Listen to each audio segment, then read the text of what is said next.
¿Qué tal amigos? ¿Cómo están? Es un gusto saludarlos. Bienvenidos a la edición central de InfoTNU. Hola Andrea, ¿cómo estás? ¿Qué tal? Muy buenas noches. Vamos a los principales títulos de la jornada.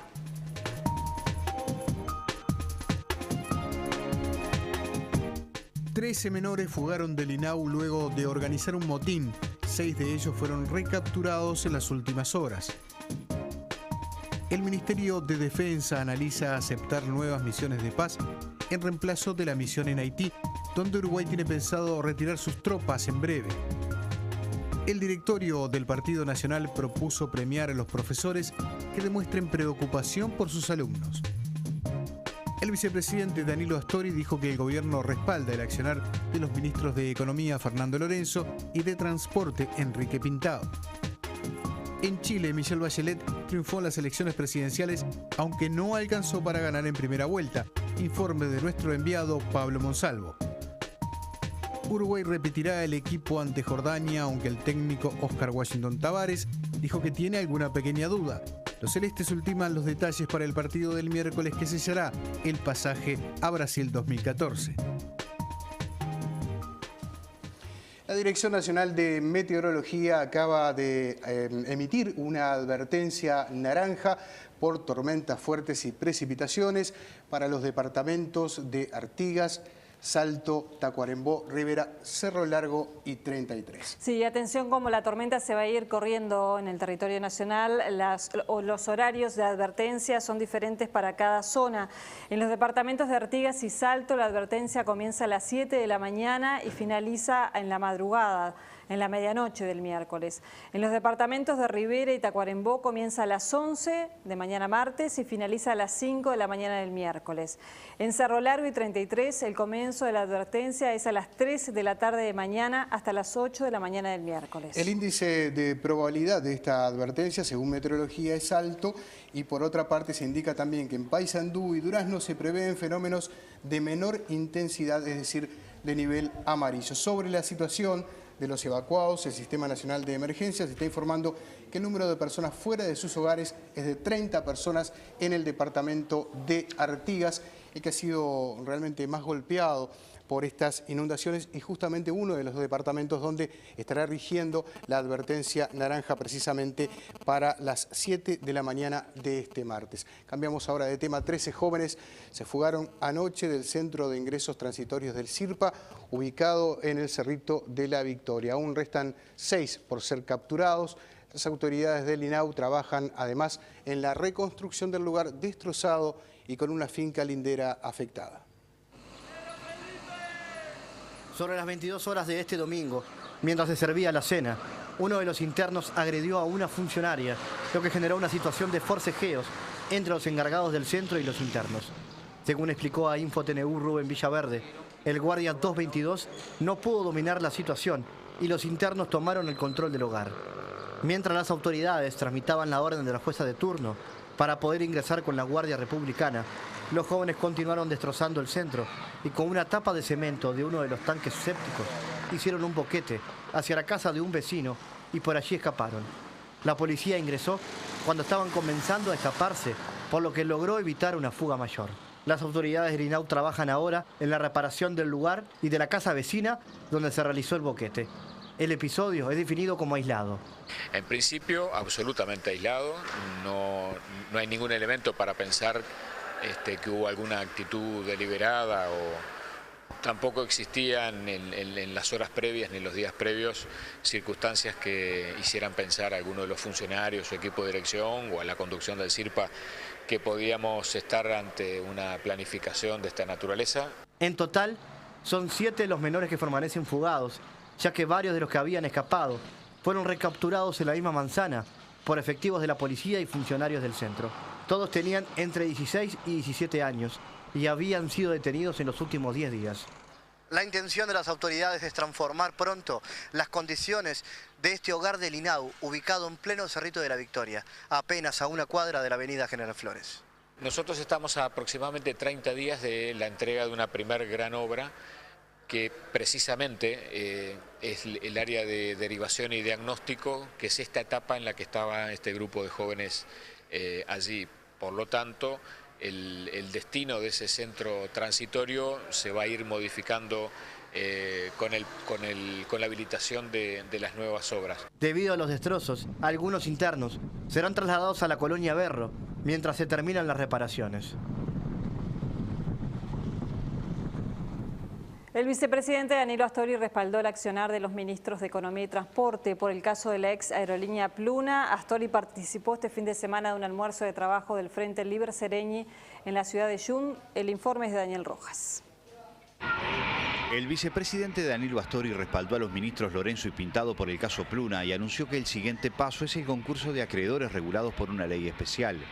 Astori reconoció que lo de Pluna ha sido una historia de fracasos en las últimas décadas. Tenemos una ley declarada inconstitucional y obviamente hay que aceptar el dictamen de la Suprema Corte y ahora vuelve todo al funcionamiento, digamos así, genérico de lo que se llama el concurso, que precisamente está regulado por una ley especial que el país puso en vigencia hace algunos años.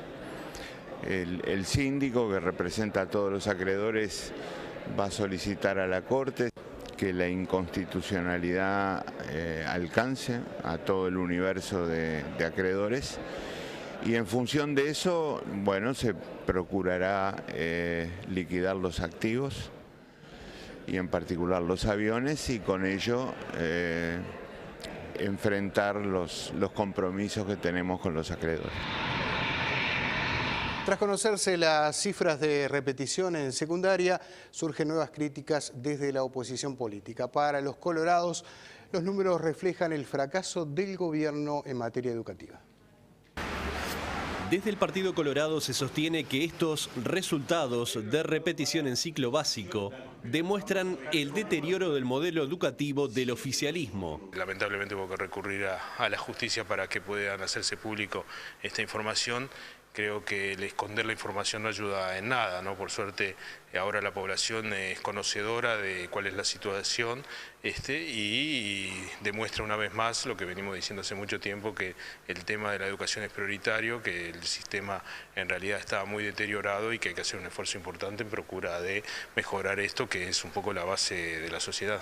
El secretario general del Partido Colorado dijo que se debe extender el tiempo completo a los liceos, entre otros temas de fondo. Venimos sosteniendo desde hace mucho tiempo la necesidad de incrementar una serie de aspectos, como por ejemplo el tema de las escuelas de tiempo completo y por qué no aplicar también a secundaria el criterio de liceos de tiempo completo, entre las muchas cosas que los técnicos están manejando. Lamentablemente en los últimos tiempos se ha preocupado más por el gobierno de la educación y no por la educación en sí mismo. Zapolinsky señaló que era la prioridad del presidente Mujica, pero los resultados en la educación marcan un retroceso. También lo planteó el presidente Mujica cuando asumió, todos lo recordamos, y sin embargo lamentablemente pasaron prácticamente 5 años y no hemos visto una mejora, por el contrario se están surgiendo estos síntomas de deterioro. Por su parte, el presidente del directorio del Partido Nacional, Luis Alberto Heber, responsabilizó a la baja formación docente y los resultados de índices de repetición conocidos en las últimas horas. Y que eso obedece un poco al ausentismo que lamentablemente se está denunciando ahora en el día de hoy también a los enfermeros, que lo admiten, un 20-25% de ausentismo, y también de docentes. Y esta situación es un tema que hay que diferenciar muy claramente, porque, bueno, no es lo mismo un profesor que va, concurre y además se preocupa porque los estudiantes aprendan, que aquel que a veces ni concurre, o si concurre no le preocupa que aprendan, ¿no? Entonces creo que deberíamos de buscar un sistema por el cual se premie el éxito. El presidente del directorio del Partido Nacional también opinó sobre recientes declaraciones del presidente de la República, José Mujica, sobre uruguayos que tienen multiempleo. Si hubiera buenos salarios en Uruguay, la gente no trabajaría tanto.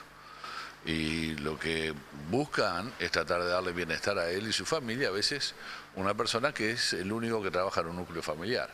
Aunque hoy en día en una familia están trabajando todos, ¿no? La mujer, el hombre, los hijos, porque es la olla común la que de alguna manera se ayuda. Creo que todos tenemos casos así, si uno revisa en sus propias familias, ¿no? Acá, gente que no trabaja, medio difícil. Ahora, aumente los salarios. El presidente de la República, que los aumente y va a ver que no va a haber mucho empleo.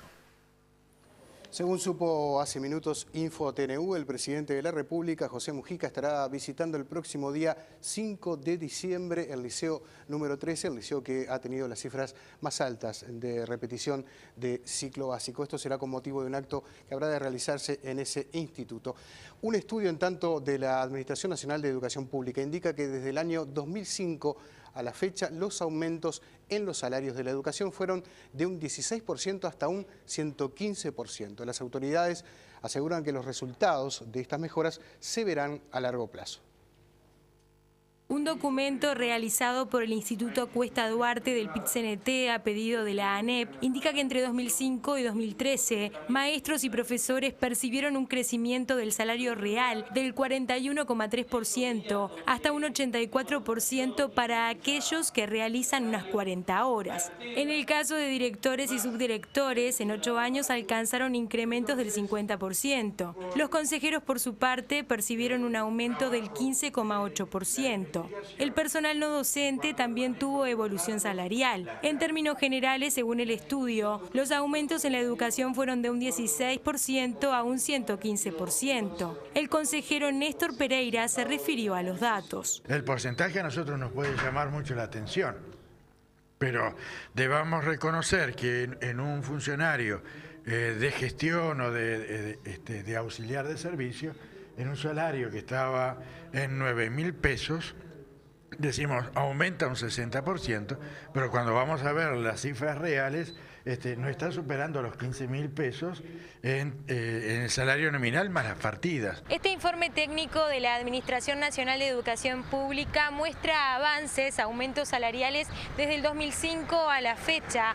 Para las autoridades es importante conocer la realidad para seguir avanzando. Que esa recuperación, si bien tenemos que reconocerla y darle continuidad, hoy por hoy debemos decir que llega a determinados niveles y que es necesario aún un esfuerzo mayor, porque esto no ha implicado que podamos profundizar políticas que hemos acordado con la CESEU, como es la concentración horaria, especialmente en la educación media. Néstor Pereira concluyó que si bien ha aumentado el presupuesto para la educación, los procesos son complejos y los resultados se verán a largo plazo. El Partido Independiente lanzó la candidatura a la presidencia de Pablo Mieres tras realizar su convención nacional. En su discurso, Mieres criticó al gobierno poniendo énfasis en el fracaso de la educación y lo que considera deuda ética y social que deja este gobierno. El principal objetivo del Partido Independiente es crecer y obtener una representación parlamentaria lo mayor posible. Lo que se juega fundamentalmente en octubre es una disputa en la zona izquierda del tablero entre la socialdemocracia independiente, que somos nosotros, y los sectores moderados del Frente Amplio, que han sido colonizados por los sectores más radicales y que terminan avalando cosas en virtud de que la disciplina partidaria se vuelve más importante incluso que el respeto a la Constitución, votando leyes inconstitucionales. Mieres puso énfasis en la educación como uno de los fracasos de este gobierno. Yo diría que al final del periodo lo que queda es frustración, frustración y más frustración. Y ese es un mensaje terrible hacia las nuevas generaciones. Los puntos claves de este tema para él son la decisión política y enfrentar los corporativismos.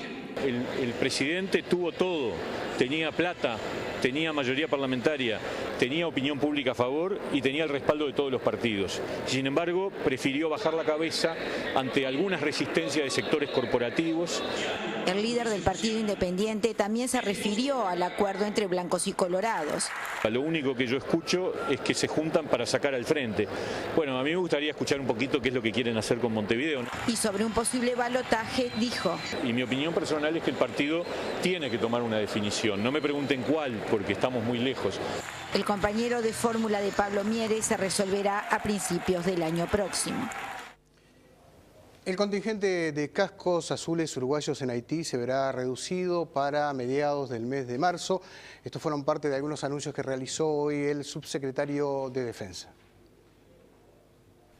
El retiro de tropas de Haití está decidido. y el Ministerio de Defensa mantendrá contactos con el gobierno haitiano y las Naciones Unidas para ejecutar los lineamientos del presidente Mujica y de Cancillería. Nosotros teníamos un proyecto previo de retiro paulatino, pero hoy existen nuevas condicionantes que hacen que el presidente haya dicho lo que haya dicho. Uruguay sigue manteniendo su decisión de irse por ahora y va a retirar en estos días una parte de su fuerza que no va a reponer. La misión se inició en 2004 después de la intervención militar conjunta de Estados Unidos, Canadá, Francia y Chile, que derrocó al presidente Jean-Bertrand Aristide. Donde nos comprometimos a respetar el mandato de las Naciones Unidas, pero a actuar con neutralidad y defensa de las instituciones del país con el que estamos colaborando.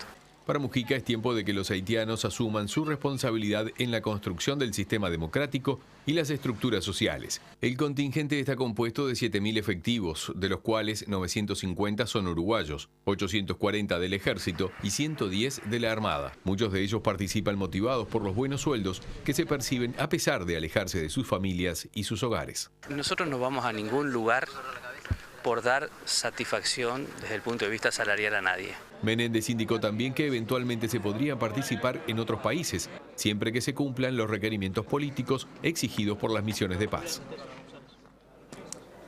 Y sobre esto, el diputado Javier García solicita que el retiro o permanencia de las tropas uruguayas en Haití se decida en el Parlamento.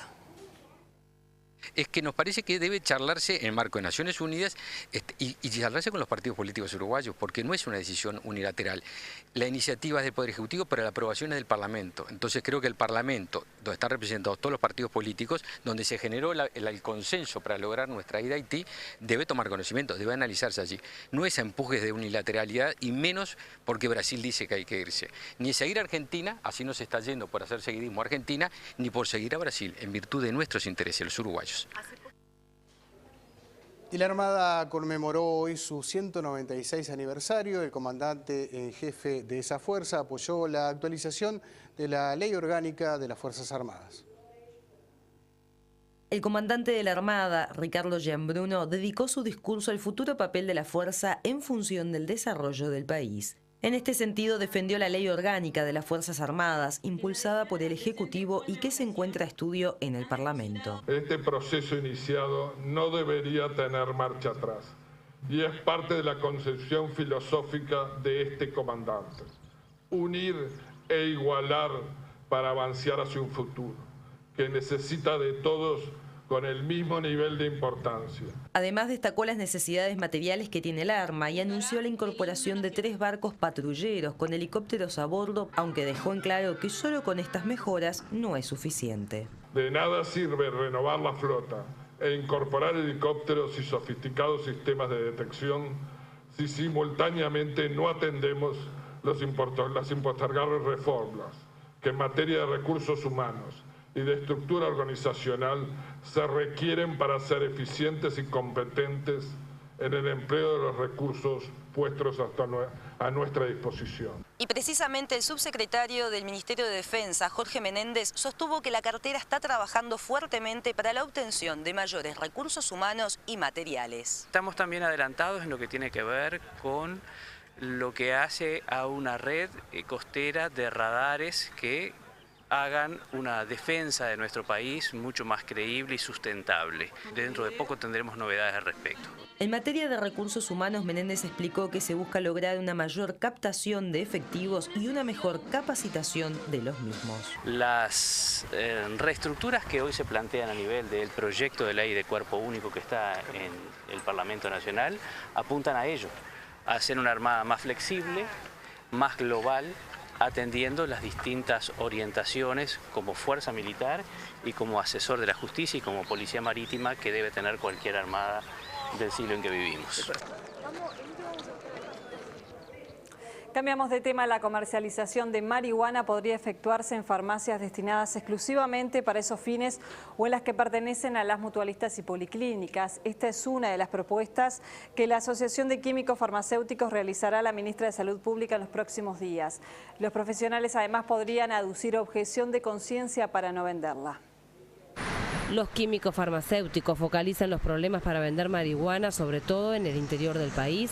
Prevén que como en determinadas zonas no habrá demasiadas farmacias para vender, en caso de presentar objeción de conciencia para la comercialización, renunciarían a sus cargos. En ese marco, en ese pequeño lugar, no tendría otra alternativa que, si no está de acuerdo, de renunciar a la dirección técnica, y que otro que esté en acuerdo con cumplir esa función, que lo haga. Ese es el camino que nosotros hemos planteado. Si realmente violenta sus principios éticos, no le quedaría otra alternativa. Sí. Habría que ver si no se desobedece a una ley que se vaya a aprobar por el principio de conciencia, porque sobreponerlo ante una normativa que es para el territorio nacional no parece muy lógico. Usted ha puesto justamente en el centro del asunto, y en ese dilema estamos nosotros hoy planteados hoy. La Asociación de Químicos Farmacéuticos subraya que la ley a aprobarse, que se tratará en el plenario de la Cámara en diciembre, no especifica qué tipo de farmacia venderá los 20 gramos de marihuana a quienes se registren como usuarios. Puede ser de pronto la farmacia comunitaria, que es los propietarios, que es la farmacia privada, la que conoce la calle, en el barrio, las personas, pero también en la ley uno podría decir, bueno, es la farmacia institucional de una mutualista, porque dice la farmacia, podría ser inclusive hasta un distribuidor farmacéutico o una farmacia homeopática. O sea, hoy por hoy dice la farmacia, y hay como varias categorías de farmacia. Este domingo se realizó en Cerro Chato una marcha contra el proyecto de minería de gran porte. El informe es de José Luis Barbosa. Se trata de un llamado a la reflexión a las autoridades y a todos los que tienen responsabilidad en el tema. Que este es un gran tema nacional, que no es solo de Cerro Chato, y que hay que discutirlo y hay que conversarlo entre todos, y que las medidas no se pueden tomar a los ponchazos, sino dialogando con la gente. Yo pregunto, ¿qué partido político, qué movimiento puede poner toda esta gente en la calle en una ciudad de 5.000 habitantes? Es una manifestación de productores rurales en contra de la megaminería. No estamos en contra del trabajo de los demás, estamos en contra de la contaminación que puede producir eso en forma desmedida. Minería a cielo abierto, mega minería, o sea que explotaciones pequeñas no habría problema. De esta forma marcharon contra la mega minería a cielo abierto aquí en Cerro Chato. Una cantidad considerable de jinetes participó en esta marcha. Mucha gente nos acompaña, somos más de 5, como dice que somos 5, son un poquito más, y bueno, y muchos que se quedaron, que no pudieron venir. La idea es mantener a Uruguay como un país natural, libre de proyectos contaminantes y nocivos para la sociedad en su conjunto. 33 se presentó hace unas semanas el mismo proyecto que fuera aprobado en La Valleja, y la semana pasada hicimos el lanzamiento del plebiscito, también en 33, que fue el primer lugar del país donde se lanza el plebiscito para incorporar al artículo 47 de la Constitución la prohibición de minería metalífera en Uruguay. Más de 500 caballos, autos, camiones y maquinaria agrícola, junto a unas 1.000 personas, marcharon por las calles de Cerro Chato, culminando con la lectura de una proclama. José Luis Barbosa, con la cámara de Humberto Calvete, InfoTNU 33. Estamos de pie diciendo bien claro que el canciller Luis Almagro aseguró que el diferendo con Argentina por UPM debe ser resuelto entre las partes y afirmó que no se pidió la mediación del Papa Francisco. El canciller Luis Almagro descartó una mediación del Papa Francisco en el diferendo que mantiene Argentina con Uruguay por la planta de UPM. No hay una intermediación en este conflicto, una intermediación papal. Definitivamente hay temas más importantes. ¿Sí? Nosotros, de todas maneras, siempre se informan a todas las misiones para que sigan, para que tengan el posicionamiento de Uruguay sobre cualquier asunto, y especialmente los que tienen una relevancia en una relación bilateral como Argentina. No se me ocurriría pedirlo tampoco, ¿no? O sea, creo que deberían haber temas y maneras de resolver estos asuntos con Argentina a través de la conversación directa, de la discusión directa, o de los mecanismos de solución de controversias que existen entre nuestros países.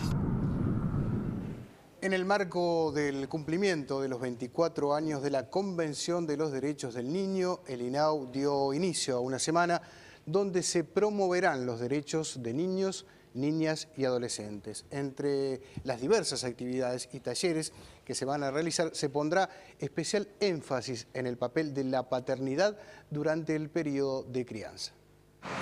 Durante esta semana, en la carpa instalada en la Plaza Cagancha, sesionarán en horario matutino una serie de ciclos temáticos referentes a los derechos de la infancia y adolescencia, mientras que en la tarde habrá diferentes talleres, actividades culturales, recreativas y proyecciones de películas. El director del INAU, Jorge Ferrando, explicó que en esta instancia se dará especial énfasis en el rol que debe cumplir el padre en la crianza de los niños. El rol paterno lo vemos como un problema crítico porque vemos que muchas veces no se asume la responsabilidad, por ejemplo, de la pensión alimenticia, no se asume eso que decía yo en la educación, en lo cotidiano, en cambiar los pañales, en dar de comer, en eso que va construyendo la identidad y la personalidad de ese pequeño niño o niña que está naciendo y creciendo en el mundo.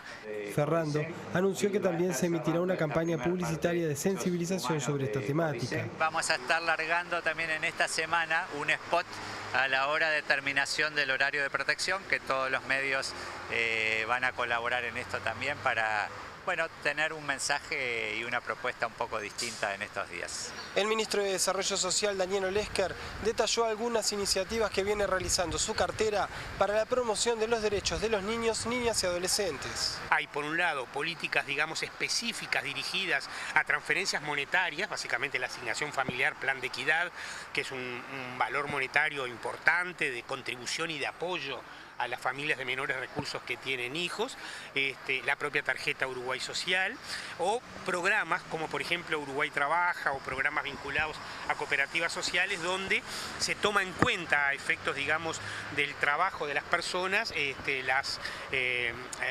cuidado, digamos, de los hijos, porque en general son mujeres jefas de hogar solas. Olesker también destacó las iniciativas que se vienen realizando en el denominado Plan 7 Zonas. Ha comenzado a funcionar un sistema de ampliación de los CAIF, del cual seguramente hablarán los compañeros del INAU, pero también un sistema de bonos para acceder a guarderías, digamos, cuando no hay disponibilidad pública. Esto no es una opción competitiva con el sector público, sino alternativa, cuando no hay cupos en el sector público. Es un programa que ha funcionado bien porque arrancó recién y ya lleva 107 bonos otorgados en una propuesta de 200 para este año y 500 para el año que viene.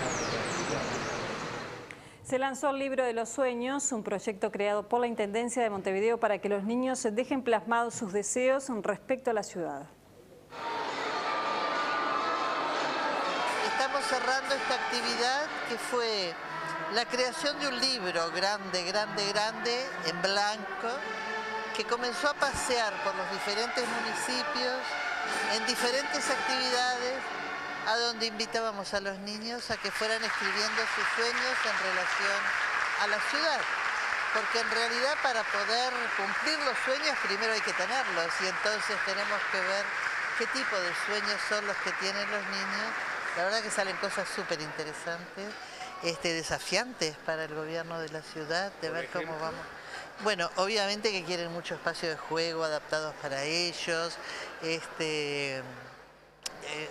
En realidad yo creo que de su conjunto como línea general son cosas donde los niños puedan sentirse más dueños de su ciudad.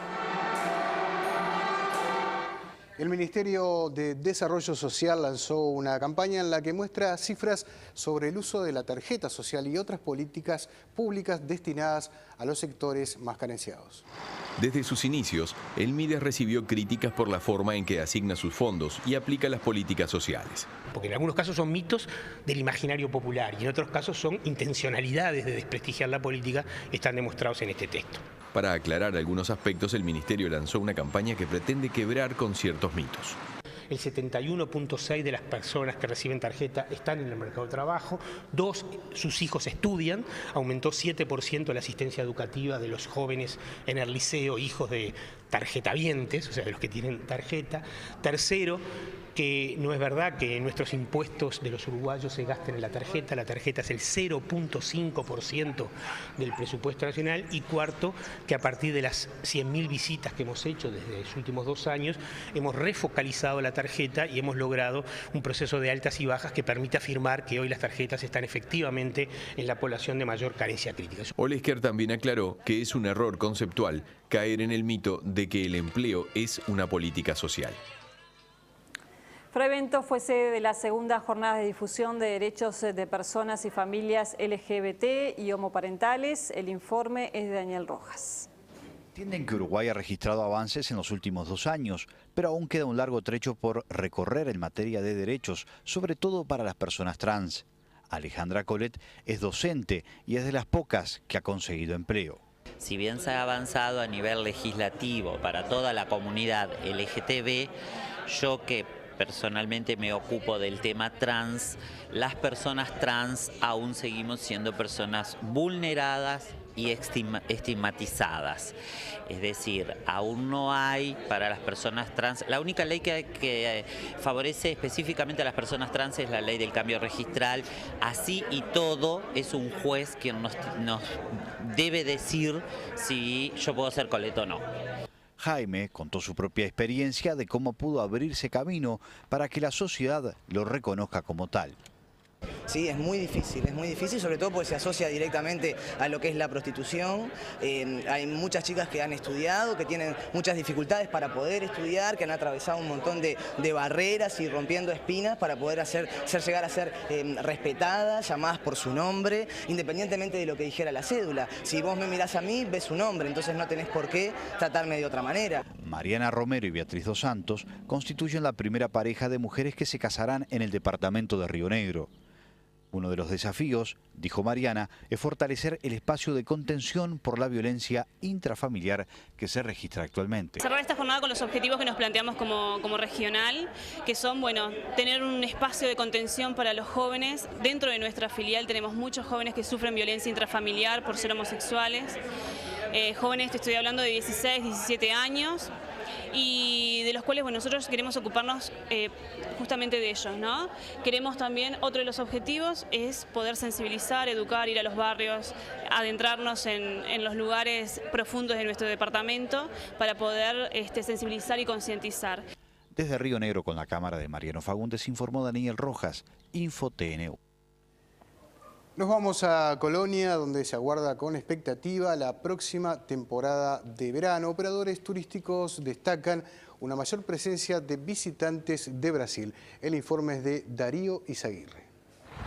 Con muy buena expectativa, realmente todavía no tenemos números firmes, sí sabemos porque tenemos amigos en hoteles que ya hay reservas y de varios días inclusive, así que bueno, somos optimistas, a pesar de reconocer las dificultades que tenemos con el vecino país, obviamente que nos crea dificultades, a Uruguay en general, pero realmente somos muy optimistas, positivos con respecto a Colonia, departamento, porque todo el año, a pesar de las dificultades, Colonia ha tenido una fuerte presencia de turismo argentino e internacional. Desde hoteles 5 estrellas, con sala de conferencias y todos los servicios, hasta hostels para turismo aventura, la oferta hotelera de Colonia es tan atractiva como variada. Si algo se distingue en Colonia son las posadas coloniales, los hoteles de campo, que son hoteles de pocas habitaciones pero con una atención personalizada, los hoteles boutique, realmente yo creo que es lo que la gente generalmente busca, ¿no? Particularmente la propuesta de hostels en Colonia cuenta con una muy buena concurrencia de turistas. Recibimos mucha gente de diferentes países del mundo,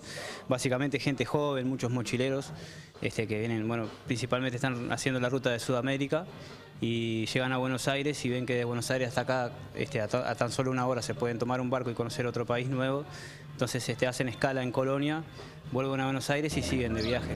Desde Colonia, InfoTNU, Darío Izaguirre. San Gregorio de Polanco, la ciudad balnearia del departamento de Tacuarembó, celebró 160 años de su fundación. Hay preocupación por el aumento de los niveles del lago Rincón del Bonete que le quitan la playa, uno de los principales atractivos. Con una gran fiesta de color y alegría, San Gregorio de Polanco celebró sus 160 años de fundación. En la Plaza Constitución se recordó el pasado histórico de la ciudad fundada por Gregorio Suárez. También, ¿por qué se llama de Polanco? porque ahí estaba para abajo, ahí donde está el parador municipal, los médanos, estaba el Paso Polanco de Andrés Polanco, que tuvo una fábrica de jabón, una fábrica de velas. El aniversario coincidió con el 5º encuentro de los Años Dorados, que convocó a más de 300 adultos de diferentes partes del país. Esto se llama integración, esto se llama socialización, esto se llama encuentro y reencuentro. Precioso, la verdad que estuvo maravilloso. Una atención, todo, el lugar hermoso, que es recomendable.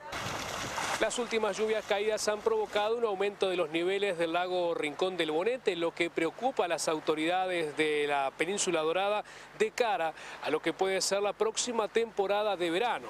Y nosotros ahora estamos muy preocupados.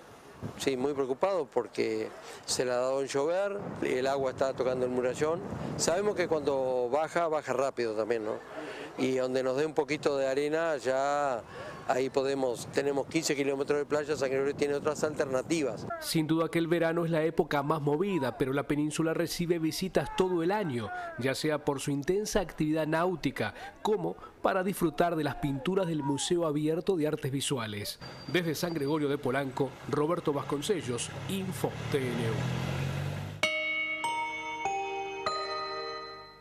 Hablemos de economía. En la primera quincena de noviembre, las solicitudes de exportación de bienes ascendieron a 276 millones de dólares. Esto representó una disminución del 11% respecto a igual quincena del año 2012. Los principales productos exportados fueron carne bovina congelada y fresca, quesos, arroz y leche. El dato económico lo aporta, como siempre, el Instituto Uruguay 21. Vemos ahora la cotización de las principales monedas.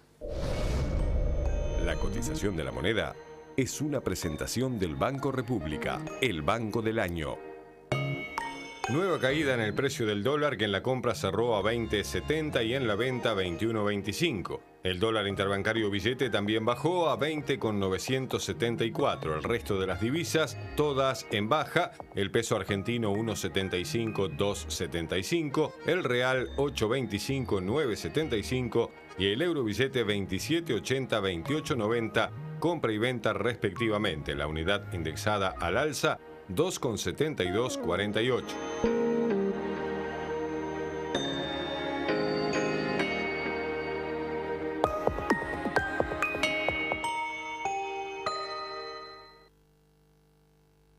Compra tus entradas para espectáculos en ticantel.com.uy. Antel, avanzamos juntos. La presidenta argentina Cristina Fernández reapareció luego de su larga internación. Lo hizo a través de un video publicado en YouTube. Allí agradeció el apoyo brindado durante lo que definió como momentos difíciles. Nada, agradecerles porque fueron momentos difíciles, no lo voy a negar, porque ir a un examen de rutina cardiológico y de repente te dicen que te tenés que operar de la cabeza y te tienen que abrir la cabeza, viste que yo he tenido ya mi extirpación de tiroides con un prediagnóstico de cáncer, cesáreas, todo el mundo tiene operaciones, pero viste que la cabeza es algo como que, es una cosa como que la capocha es la capocha, como decía mi abuelo. Y la verdad que, bueno, fue un momento difícil, pero bueno, pero acá estamos, como siempre, trabajando al frente, poniendo toda nuestra voluntad y bueno, y dándoles una vez más las gracias a todos. La verdad que sé que algunos estarían esperando alguna cadena nacional, algún mensaje especial, pero la verdad que me pareció bueno esto. Y nada, que gracias Florencia por hacerlo, para algo de cineasta. Muchas gracias a todos los argentinos, en serio. La expresidenta de Chile, Michelle Bachelet, resultó vencedora ayer con casi un 47% de las elecciones presidenciales de Chile, pero no le alcanzó y deberá ir a una segunda vuelta a mediados del mes de diciembre. Nuestro enviado, Pablo Monsalvo, desde Santiago de Chile. La centroizquierda chilena esperaba consagrar su retorno al poder en primera vuelta, pero los votos no alcanzaron.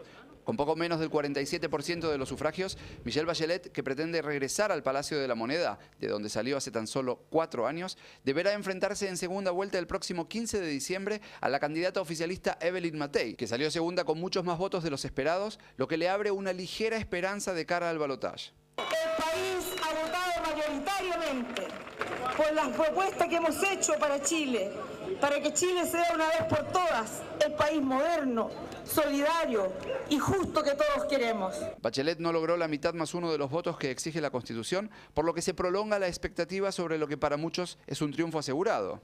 Sabíamos que el desafío de ganar en primera vuelta era complejo.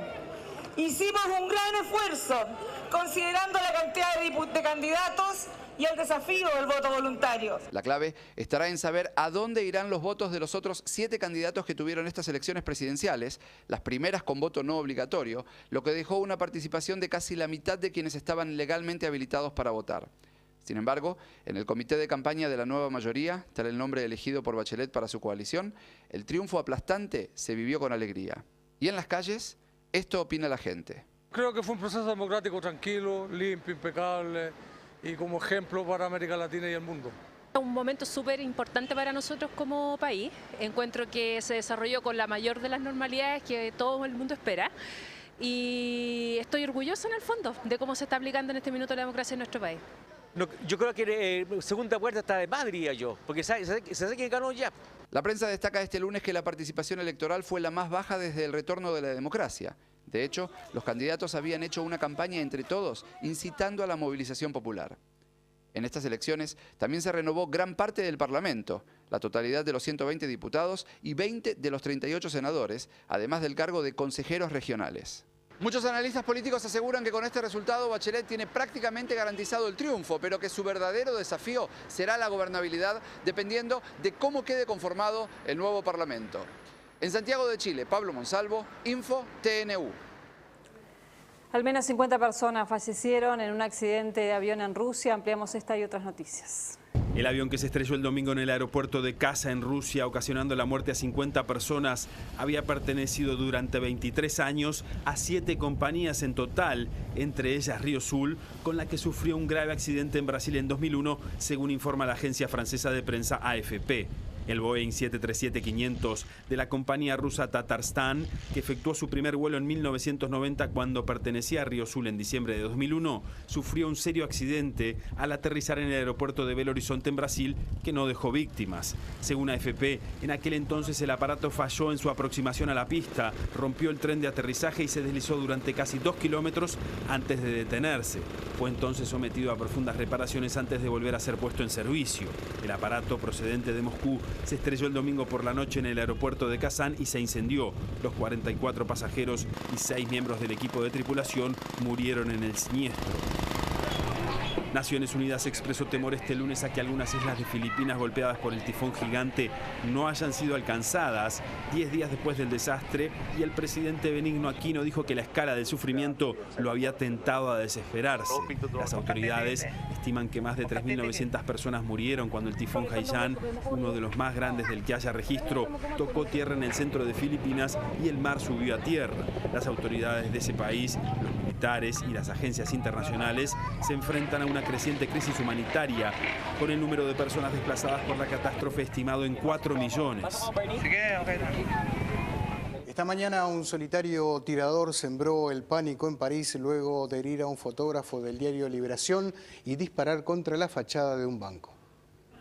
Un hombre de 35 a 45 años, de tipo caucásico y pelo muy corto, de entre 1,70 m y 1,80 m de altura, ataviado con ropa de cazador y armado con una escopeta de caza de calibre 12, ha sembrado este lunes el caos y el miedo en la ciudad de París. Según relata la crónica del diario El País de Madrid, el hombre entró en la recepción del periódico Liberación a las 10:10 de la mañana y, sin mediar palabra, disparó 2 veces su escopeta contra un fotógrafo, colaborador del diario, de 33 años, causándole heridas muy graves en el tórax, cerca del corazón. 2 horas más tarde, el mismo individuo reaparecería en el barrio de La Defensa, al oeste de la ciudad, y disparó varios tiros contra la fachada del Banco Sociedad General. Minutos después, el tirador secuestró a un conductor y le obligó a llevarle hasta la avenida de los Campos Elíseos, donde, según dijeron algunos testigos, tomó el metro. La policía desplegó 45 coches y 2 helicópteros para tratar de detener al asaltante, pero perdió su rastro hacia las 4 de la tarde, después de que el sospechoso fuera supuestamente visto en las proximidades de la casa de la radio. el edificio de las cadenas públicas francesas. Poco después, la Fiscalía hizo públicas 2 fotografías tomadas por cámaras de seguridad y pidió la colaboración ciudadana para encontrar a este sujeto. El fiscal de París, François Molin, afirmó que los investigadores creen que el autor de las 3 acciones de este lunes es el mismo que el pasado viernes irrumpió cerca de las 7 de la mañana en la sede de la televisión BFM y amenazó a varios periodistas, aunque no llegó a disparar su escopeta. Las municiones encontradas por la policía en la cadena de televisión eran las mismas que se hallaron en el ataque a Liberación, según afirmó Molins.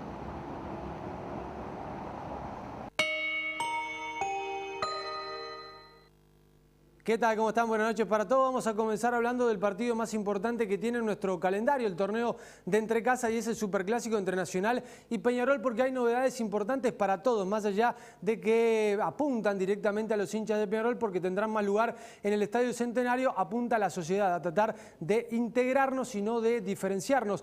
Nacional entendió que le puede dar una parte de la Tribuna América a Peñarol. Esto lo planteó en la Comisión de Seguridad, que también lo terminó aprobando, por lo que los hinchas de Peñarol se van a beneficiar, van a poder ir a la Tribuna América del Estadio Centenario por la puerta número 3 y tendrán además más localidades en la Tribuna Ámsterdam, que no necesitará de pulmón sobre la América, porque ahí estará todo completo de hinchas de Peñarol. Atención, porque solo para la Tribuna América, la platea América del lado del Ámsterdam no estará habilitada, porque ahí sí irá la gente de Nacional en el banco de suplentes locatario, porque va a ocupar el vestuario del locatario. Los hinchas de Peñarol a partir del miércoles compran sus entradas y la América tiene un costo de 700 pesos en esta realidad opuesta que tienen los grandes, donde Nacional jugará el Clásico pensando en la definición de la apertura y Peñarol jugará el partido más importante del año tratando de amargarle la fiesta de Nacional y de sacarlo de ese lugar de privilegio en el cierre del torneo de apertura. Veamos cómo afrontaron los grandes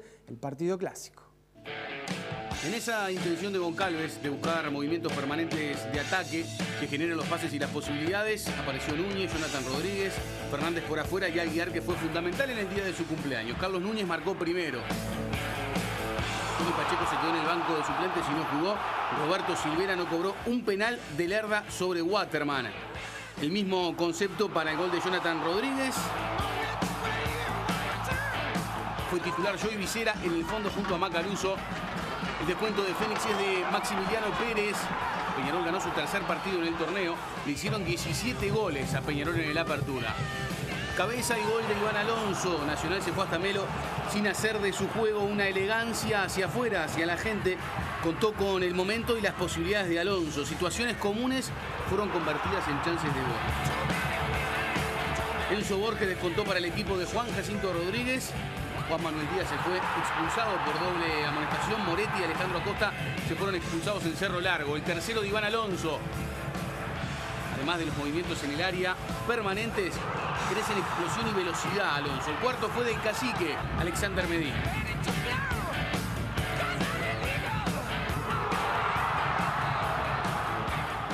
Algo más cortito del Clásico, que el Ministerio del Interior convocó a los 2 presidentes, a Damián y H, para tratar de tener una semana pacífica, de cuidar sus dichos y de ser responsables. El viernes se estarán entrevistando con las autoridades del Ministerio. Seguimos hablando de la fecha porque ya estamos orejeando el capítulo 12 del torneo Apertura, que tendrá un partidazo porque Danubio, el líder, va a recibir a River Plate, que perdió pisada porque empató el día sábado y quedó tercero. Acá están los goles del equipo de Maronias y el de Arcenero.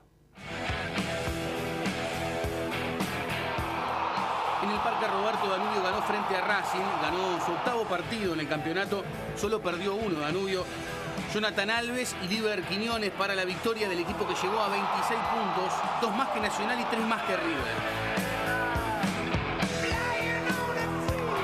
Dicen que el 2-0 es un resultado mentiroso o es uno de esos clichés de vestuario en el fútbol. Michael Santos le cambia el palo al arquero de Azul.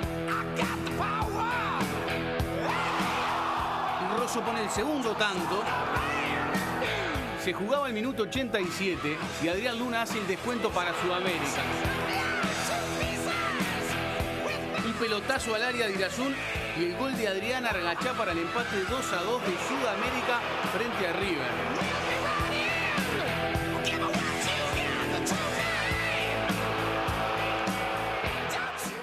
Bien. Bien, quedan 4 fechas y Nacional es el que tiene el cierre de la apertura más complicado porque enfrentará a Peñarol, Cerro, Miramar y Fénix. Danubio está bastante también entreverado en la definición porque tiene rivales que están de mitad de tabla para arriba. Va con River, Rentistas, El Tanque y Sudamérica, y River es el que la tiene un poquito más fácil, o por lo menos tiene una mixtura. Enfrenta a Danubio, El Tanque, Racing y Defensor Sporting. Acá están el resto de los goles del capítulo 11. Lo primero en Belvedere es una contra a toda velocidad, no sobró nadie en el fondo y en esa estampida Jonathan Blanes hizo el único gol de cancha en el Liverpool 2, Juventud 2.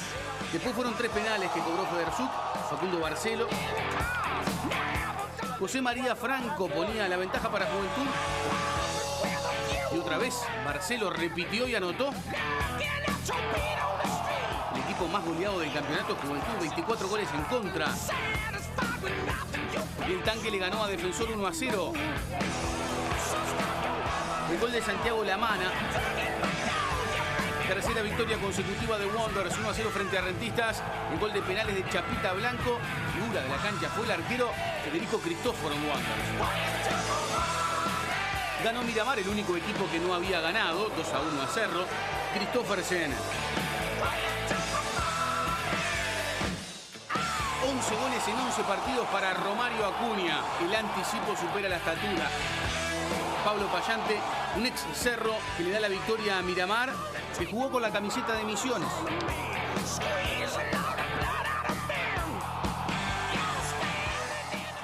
Bien, y antes de meternos con el profe, una noticia más cortita de básquetbol porque se acaba de confirmar hace cuestión de 15-20 minutos que Aguada organizará la sede del Final Four de la Sudamericana. Habrá fiesta en el Palacio Peñarol mañana porque juega Goes ante Aguada a las 21:15 por la Liga Uruguaya, y después el 27 y el 29 de noviembre será el Final Four donde Aguada tratará de definir la Liga Sudamericana. El aguatero va a jugar ante Bauru de Brasil y la otra llave será Boca ante Uniceu también de Brasil. Los ganadores jugarán el 29 para ver quién es el mejor equipo de Sudamérica.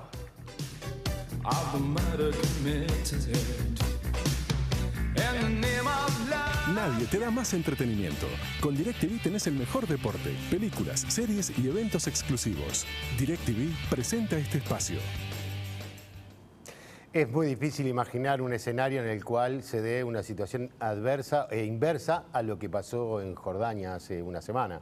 Es decir, que Uruguay pierda por 5-0 frente a Jordania. Es muy difícil. Uruguay prácticamente tiene que cumplir el trámite de jugar el próximo partido y estará nuevamente en el Campeonato del Mundo.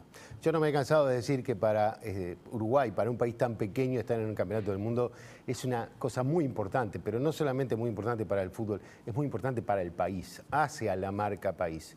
Nadie le da a un país tan pequeño como Uruguay la cantidad de minutos en televisión, en imagen, en historia, en reconocimiento de sus territorios, del turismo, de su producción, como lo que da un Campeonato del Mundo, donde todas las cadenas de televisión empiezan a llenar los minutos con información de los países que van a estar jugando ese Mundial. Es ir a que te hagan una gran promoción, pero además te pagan por esa promoción. Y es una gran oportunidad que Uruguay no debe dejar de desaprovechar. La pelea por estar en los mundiales es una pelea casi de Estado, y Uruguay otra vez está a un paso de meterse en el Campeonato del Mundo. Yo diría que ya estamos adentro, pero esperemos que se cumpla con esa casi firma del próximo miércoles. Pero esto no es una casualidad. En realidad hay causas que hacen que Uruguay vuelva a estar nuevamente en el Campeonato del Mundo. Y sin duda causas de esto son el trabajo, la organización, la seriedad. No hay que tener la tontería de pensar que Uruguay está ahí primero porque fue Forlán y ahora porque son Suárez y Cavani. Es porque hay un trabajo, una organización que ha permitido que Uruguay se encuentre en esta situación. Y prueba de ello son los 100 partidos que cumplió el cuerpo técnico encabezado por Tavares cuando se jugó ese partido con Jordania. Sobre ese tema empezaba hablando el maestro Tavares en la conferencia de prensa del día de hoy. Bueno, eso tiene que ver más con la historia personal. Son 134 en total. Y bueno, uno a veces se mira en eso y digo, cómo ha pasado el tiempo y cuántos partidos se han jugado, ¿no? Simplemente eso. Y yo creo que sí, que las selecciones nacionales tienen que tener una organización que atienda nuestra realidad, que se adapte a las exigencias del fútbol internacional, pero va más allá de que esté una persona durante tanto tiempo, porque a veces, por suerte, por lo que estamos viendo ahora, no pasó, pero a veces los malos resultados generan un cambio de entrenador, eso es normal en cualquier parte del mundo. Pero eso no quiere decir que cuando se cambia un entrenador se termine toda la organización. Es impensable que en Francia, yo que sé, si sale Deschamps, que ya toda la organización del fútbol francés caiga. No, eso va más allá del entrenador de turno. Y eso todavía no lo tenemos institucionalizado. Sí, de las puertas del complejo para adentro, pero no como una realidad de nuestro fútbol, como una iniciativa, que es una cosa necesaria para esto, porque junto con estos beneplácitos también hay muchas críticas de que se gasta mucho en la selección, por ejemplo. Así que tenemos que seguir avanzando en esto, y creo que esto que se logra, porque lo que se busca en definitiva son resultados que llevan a una más que posible clasificación para otro mundial, es algo que le viene muy bien a nuestro fútbol. Más allá de cómo nos vaya en un mundial, eso se verá más adelante. El solo hecho de estar presente es algo muy importante en nuestra inserción en la historia del fútbol, en la cual los mundiales son la máxima expresión.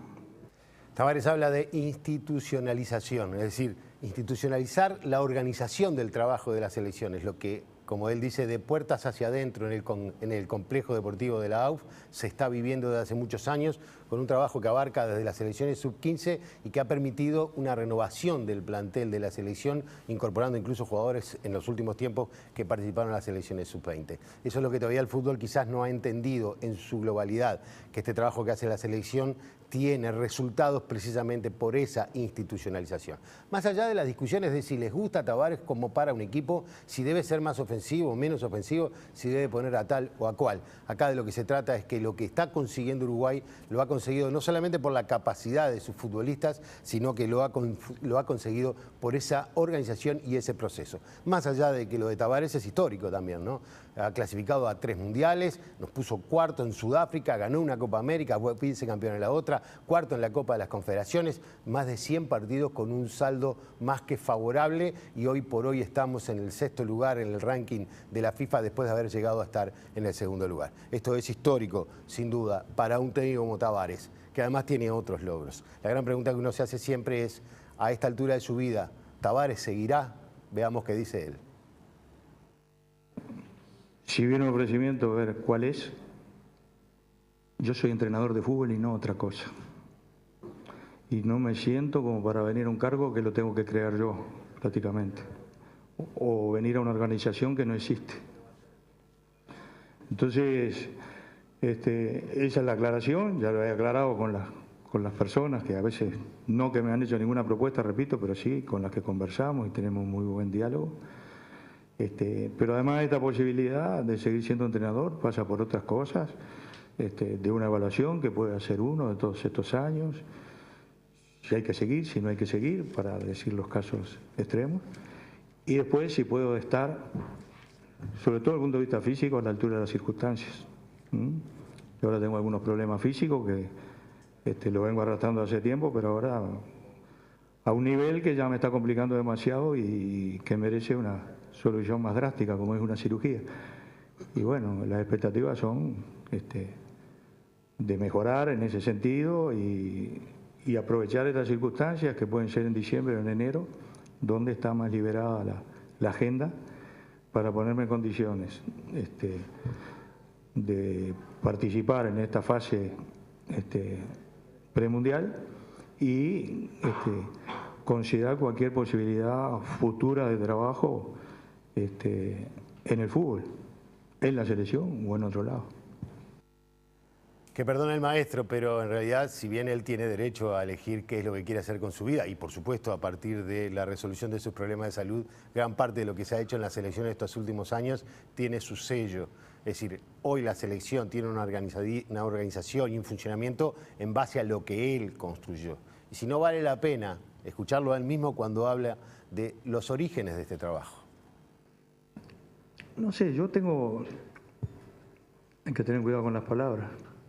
Una satisfacción, pero no tanto en lo personal, porque cuando tuve mis años sabáticos, por llamarlo de alguna manera, entre el 2003 y el 2006, un tiempo largo para un entrenador sin trabajar, pensé mucho en estas cosas, en cómo se podía hacer.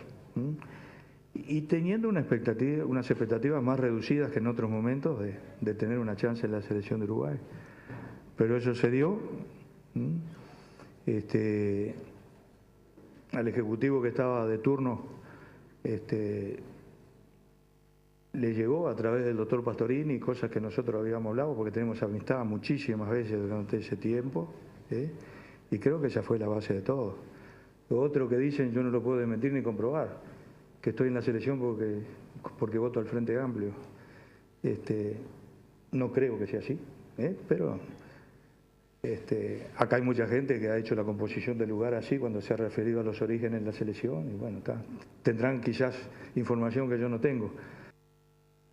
Recordemos el momento político en que Tavares asumió la conducción de la selección. Lescano era el ministro de Turismo y Deportes, había hecho declaraciones que al fútbol le hacía falta jabón y cepillo, y en ese momento, quizás como una señal de buena voluntad hacia el gobierno, aquel ejecutivo puso a Tavares, un hombre identificado en su momento con las campañas de Tabaré Vázquez y del Frente Amplio. Pero más allá de eso, Tavares llegó por un proyecto, que fue el único proyecto que tuvo en la historia la selección uruguaya. Ese proyecto lo ha llevado en parte adelante, y los resultados que hoy tenemos tienen una causalidad, una causa por la que se llegó. Entre otras cosas, la seriedad, la misma que pondrá Tavares el miércoles, cuando para jugar frente a Jordania pondrá el mismo equipo que jugó la semana pasada en Amán para intentar obtener una victoria y redondear la fiesta de la clasificación al Campeonato del Mundo. Seguimos con más noticias. Nadie te da más entretenimiento. Con DirecTV tenés el mejor deporte, películas, series y eventos exclusivos. DirecTV presentó este espacio. Vemos ahora el pronóstico del tiempo en Nubes Cisneros. Mañana será una jornada cálida e inestable, habrá abundante nubosidad, desmejorando por el centro y norte con lluvias y tormentas aisladas, trasladándose gradualmente al resto del territorio, siendo muy baja la probabilidad de lluvias en las zonas costeras del sur y oeste. El miércoles comienza inestable, con abundante nubosidad, persistiendo lluvias y tormentas aisladas, mejorando hacia la tarde por el suroeste con poco cambio de temperatura. La noche se mantendrá fresca, con nubosidad variable, manteniéndose inestable la frontera nordeste. En capital y zona metropolitana se espera una jornada templada con nubosidad variable, inestabilizándose hacia la noche. En los próximos días estará fresco en la mañana, evolucionando de templado a cálido en la tarde, con cielo parcialmente nublado. En las primeras horas del miércoles mantendrá abundante nubosidad en la zona.